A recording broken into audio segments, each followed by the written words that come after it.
if he doesn't raise this one. You know. 50,000. Raise to 70,000. 20 plus 50 is 70. Yeah, Neil didn't think about that one for long. No, he didn't, I wouldn't have either. So Fidlow perhaps giving away too much information here, Donica, not mixing it up. Oh, God. Absolutely, yeah. I mean, even if Neil had a small pair there, I think, you know, he just dumped them, you know, the way he's played. You give me those chips. Lot of money Go at play that stake. tournament Guaranteed tonight. five-figure I like payout to for drink it and take a one. nap, too. A trip to the cleaners for the other. And, of course, one seat open. Tomorrow night's final table, we're going to end up being You want me to show 8 my- days on 5 here with poker. That was an all-in bet, show me. verbal contract from Neil Yeah. Channing. Lines are raised to 15,000 and 30,000. 15 on the button, 30 is big blind. I guess this suits Neil, the blinds going up now again, you know, because, you know, he's the one that's been robbing more pots, you know, so... Yeah, Floorman Thomas Kremser has announced that we've reached our final level. They're going to cap it here at 15 and 30,000, 45,000 in the pot before the cards are spun.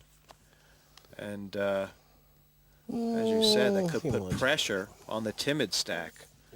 And that has been Fidlow for the duration of this head-up match. Yeah, no, Neil's definitely had the initiative all the time, and but you know, he obviously got unlucky with his ace-king. He can get unlucky again, but he's the moral winner, I think, from what we've seen. Fidlow got back into the match early with a couple of big hands at the right time, and that seems about the prescription from the doctor right now. But it is Channing first. He's been rather aggressive with 2 cards under a 7 so far tonight. Yeah, it's unusual for him to dwell up like that. Oh, did you make a good He decision? changed his mind on it. You know? Yeah. Really? Yeah. How good? Not good. Jesus. I was close. No. And remember, you owe me one. Bit of banter between these guys, Donica. Yeah, I mean, obviously, Neil looked as if he was going to raise with that 6-4, and he sort of he pulled back from it, you know. So I think I don't know what Scott had, but I think he got a vibe there, all right. Right. I mean, Channing, of course, probably most of his poker has been played live, so he may be a little well-versed reading. And Fidlow with the ace on the button I'm going to raise. could be a raising hand. Well, he is. It's 15 to call, and he said more. He's not sticking them all in. 50. I'm on. 50,000. Oh. All in. Channing has said all in, and he's got the mustard. Yeah, he did it real quickly too, as if you know, he didn't have that big a hand. So in fact, he has. So So 50,000, and Fidlow, who has not raised so many pots this head up, raised one and got it jacked up his backside. And Donica, can he get away from it here? I think he will. Yeah, the way he's played. I mean, if Neil has a small pair, he's you know, almost a 3-to-1 dog, because he'd feel he can only win with an ace. And then if Neil has an ace, so I don't think he's going to call. He's probably lucky he didn't put in a bigger raise, because then he might have been committed. Fidlow locked in thought in the tank here, considering folding a high card ace for all the money. He's already got 80,000 invested. But Give it to him.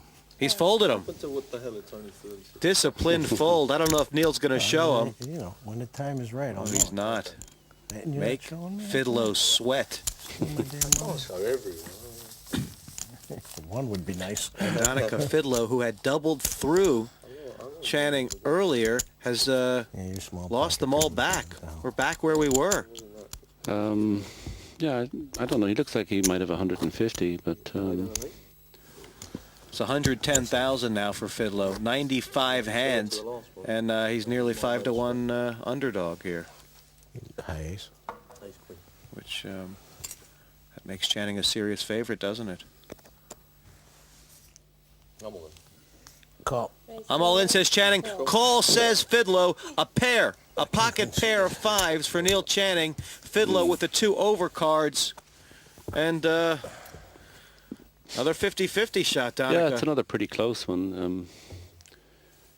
Small edge, yeah. We seem to have seen a king-queen suited quite a lot tonight. Yeah, we sure have. Oh. And that may end this. 3 5s for the presto Neil Channing, and you can see how serious the situation is for Fidlow. He's grave as a fiddler. Very few outs here for Scott Fidlow. Has to come a running straight or flush. And that's ended. That has ended it. We'll have a result here. Scott Fidlow, who was nearly the first player out, came all the way back, played some great poker, second in the end. Yeah. But Donica, Neil Channing could be very threatening at the final table. Oh yeah, he was very impressive. You know, after the first couple of Again, levels when he sort of played real solid, and then he changed his game. And you know, if he does that in the final, I don't know how many people might have seen what he did there, but you know, he could certainly fool people. You know, he changed gears very, very well. So Bad Beat Channing has dealt out a few of his own here this evening. And tomorrow night, he'll be back in the final when we play for $360,000 on 5. Looking at that last hand one more time, Fidlow. He shoved them all in with the suited face cards, and no wonder. It was 50-50 till that flop. Bang! Front and center, 3 5s. They held up. And Channing on a direct path to 150 grand. I was pleased to have Surinder on my right, and I was a bit wary of him and Billy, and you know, surprising to see them go out first. But you know, everybody played great. The internet guys played great, and you know, they did good. It was hard work. I had fun, and you know, what happens, happens. What can you do, you know? So, you know, would I have liked to have been there? Of course. You know, could I use the money? Of course. You know, but I had fun, and I met a lot of nice people, so, and everybody here at the studio treated us real well, so I'm okay with it. So now we know the lineup for the final table. Neil Channing, a former bookie, now a professional gambler. He joins 4 internet qualifiers who could make the big time. Jason Gray of Australia, Michael Shaw of the USA, Arthur Manfredi of Canada, Justin O'Shaughnessy of England, plus Barry Hearn, the event promoter, playing as a professional. That's all in the final of the PartyPoker.com European Open.